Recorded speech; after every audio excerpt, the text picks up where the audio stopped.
Сарайшық, Сарайчик. Сарайдан шығып 10 күннен кейін біз Сарайджук деген қалаға жеттік. Джук кіші деген мағынаны береді. Ол Улусу деп аталатын үлкен әрі ағынды өзеннің жағасында орналасқан. Онда Бағдаттың көпіріндей қайықтардан жасалған көпір бар.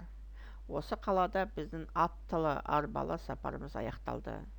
Біз ат көлігімізді қаладағы арзаншылыққа байланысты әр жылқыны 4 күміс динарға бағалап, төмен бағамен саттық. Арбаға жегу үшін біз түйелер жалдадық.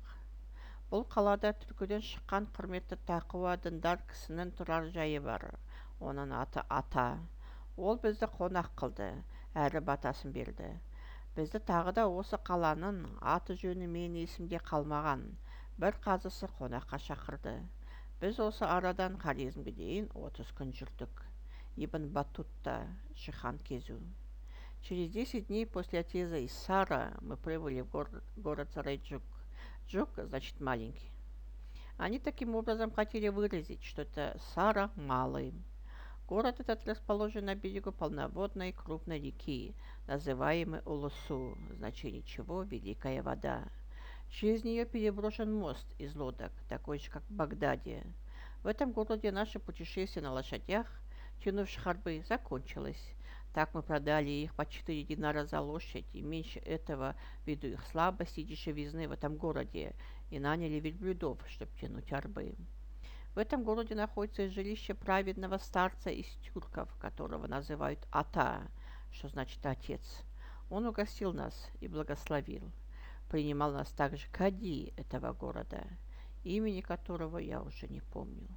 Ибн Батутта, путешествие. Бұл шаһарды Мөңке Темір хан салдырды. Алтын Орданың ірі қалаларын бірі. Ол туралы заманда Ибн Батутта жазған.